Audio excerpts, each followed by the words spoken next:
حضرت فاروق اعظم رضی اللہ تعالی عنہ جیسی ہستی جنہیں دیکھ کر شیطان رستہ بدل لیتا ہے، جن کی رائے کے مطابق قرآنی آیاتیں اتری، جن کی زبان پر رب رحمان نے حق جاری فرمایا، حضرت عثمان غنی رضی اللہ تعالی عنہ نے سلام کا جواب نہ دیا تو آپ کے دل میں بھی خیال آ گیا۔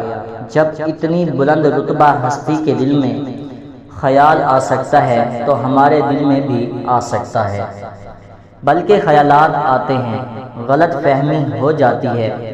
کسی نے سلام کا جواب نہ دیا تو غلط فہمی ہو گئی، کسی نے توجہ سے بات نہ سنی تو غلط فہمی ہو گئی، کسی نے حال احوال نہ پوچھا تو غلط فہمی ہو گئی، کسی نے بے رخی والے انداز میں بات کی تو غلط فہمی ہو گئی، کسی نے کال رسیو نہ کی تو غلط فہمی ہو گئی، کسی کے گھر گئے اس نے پانی نہ پوچھا تو غلط فہمی ہو گئی، کسی نے ہمیں دعوت پر نہ بلایا تو غلط فہمی ہو گئی۔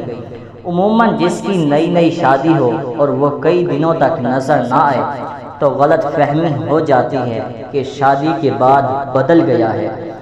کسی کی نوکری لگے، 4 پیسے آ جائیں تو غلط فہمی ہوتی ہے کہ پیسہ آ گیا، اب بدل گیا ہے۔ یوں غلط فہمیاں ہو جاتی ہیں۔ ہمارے ہاں کیا ہوتا ہے، ہم ان غلط فہمیوں کو پال لیتے ہیں۔ یہ گویا شیطان کو ایک سرا مل جاتا ہے، ایک غلط فہمی ہوئی تو سوچنے لگتے ہیں ہاں اس نے فلاں وقت بھی میرے ساتھ یوں کیا تھا، فلاں وقت بھی ایسا ہوا تھا، وغیرہ وغیرہ۔ اس ایک ذرا سی غلط فہمی کو سوچ سوچ کر ہم بہت بڑا بنا دیتے ہیں، بلکہ حالات تو ایسے ہیں کہ ذرا سی غلط فہمی ہو جائے تو گناہوں کا دروازہ کھل جاتا ہے۔ کبھی اس کو بتا، کبھی اس کو بتا، ادھر ادھر بیٹھ کر غیبتیں کی جاتی ہیں۔ مثلا دیکھا فلاں ایسا ہے، اس نے میرے ساتھ یوں کیا، فلاں بدل گیا ہے، فلاں بہت بے وفا نکلا، وغیرہ۔ یہ بہت غلط انداز ہے۔ صحابہ کرام رضی اللہ تعالی عنہم کا مبارک انداز دیکھیے۔ ذرا سی غلط فہمی ہوئی، لگا کہ عثمان غنی رضی اللہ تعالی عنہ نے کسی وجہ سے سلام کا جواب نہیں دیا تو فوراً ابو بکر صدیق رضی اللہ تعالی عنہ کو ساتھ لے کر ان کے پاس پہنچ گئے، بات کر لی، اپنی سوچ ان کے ساتھ شیئر کر لی، انہوں نے وضاحت دے دی، بات ختم ہو گئی۔ ہمیں بھی یہی والا انداز اختیار کرنا ہے۔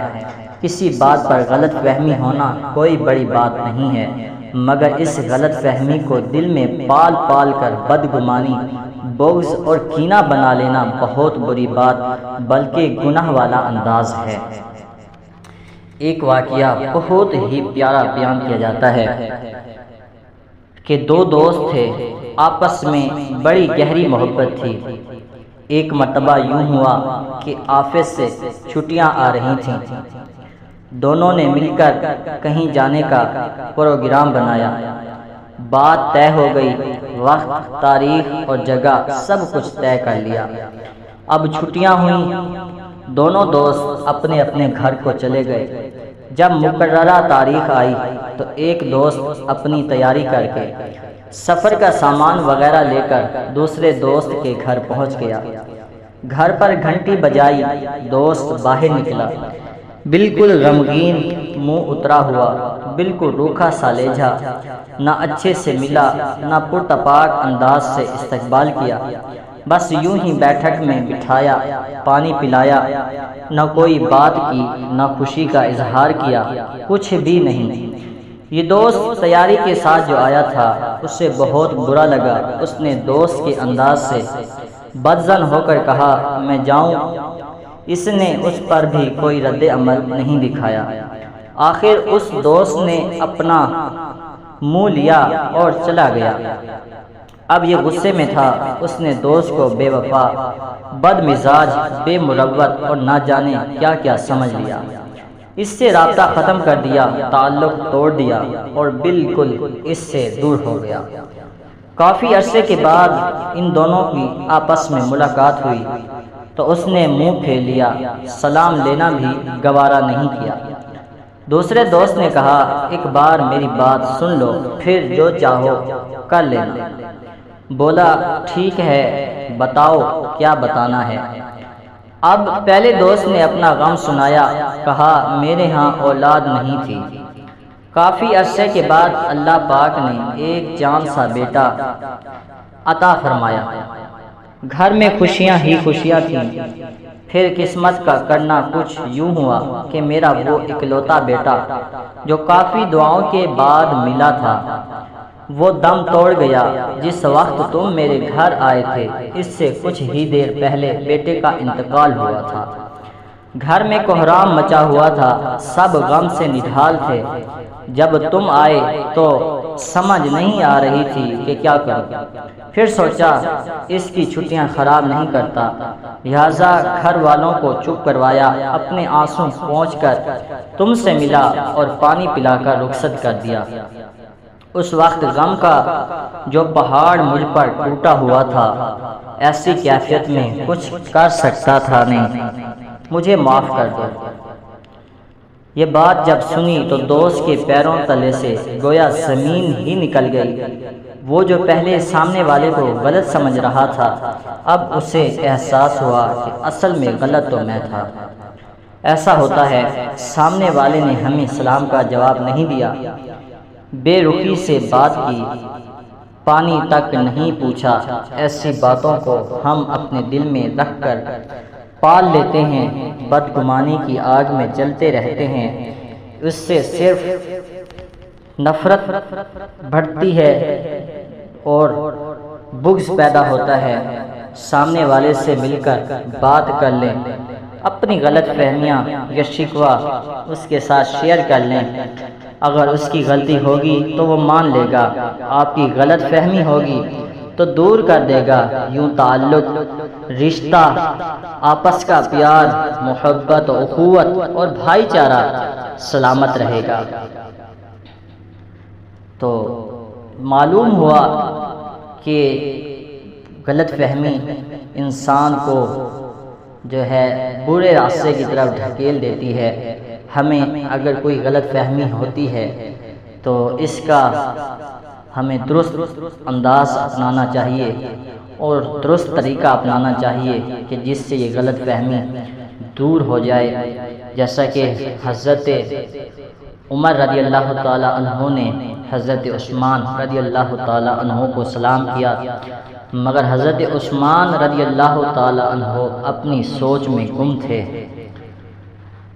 پھر جب حضرت عمر رضی اللہ تعالی عنہ کو سلام کا جواب نہ ملا تو آپ نے سوچا شاید کہ عثمان مجھ سے ناراض ہیں، تو آپ نے حضرت ابوبکر صدیق رضی اللہ تعالی عنہ کو بتایا کہ میں نے حضرت عثمان رضی اللہ تعالی عنہ کو سلام کیا مگر آپ نے مجھے جواب نہیں دیا۔ حضرت ابوبکر صدیق نے یہ جب سنا تو آپ نے کہا یہ کیسے ہو سکتا ہے کہ آپ نے عثمان کو سلام کیا ہو اور وہ جواب نہ دیں، ہو سکتا ہے وہ کسی سوچ میں گم ہوں۔ تو حضرت ابوبکر صدیق جو خلافت میں تھے، آپ حکومت پر تھے، آپ نے خود فیصلہ نہ فرمایا بلکہ حضرت عمر کو ساتھ لے کر آپ حضرت عثمان رضی اللہ تعالی عنہ کے پاس پہنچے اور دونوں نے سلام کیا۔ حضرت عثمان سے پوچھا حضرت ابوبکر صدیق رضی اللہ تعالی عنہ نے کہ عثمان تمہارے بھائی عمر نے تمہیں سلام کیا تھا اور تم نے اس کا جواب نہیں دیا۔ تو حضرت عثمان رضی اللہ تعالی عنہ نے فرمایا کہ مجھے تو معلوم نہیں کہ یہ کب میرے قریب سے گزرے ہیں اور کب مجھے سلام کیا ہے، میں تو اپنی سوچ میں گم تھا۔ ہمیں تو اپنا معلوم نہیں، تم دنیا کی بات کرتے ہو۔ تو حضرت ابوبکر صدیق سمجھ چکے تھے کہ معاملہ کیا ہے، تو حضرت عثمان رضی اللہ تعالی عنہ سے حضرت ابوبکر صدیق رضی اللہ تعالی عنہ نے پوچھا کہ اے عثمان تم کس سوچ میں گم تھے؟ تو حضرت عثمان رضی اللہ تعالی عنہ نے فرمایا کہ اے ابوبکر صدیق رضی اللہ تعالی عنہ، میرے دل میں ایک سوال تھا جو میں نے رسول اللہ سے پوچھنا تھا۔ وہ سوال یہ تھا کہ نجات کا دار و مدار کس چیز پر ہے؟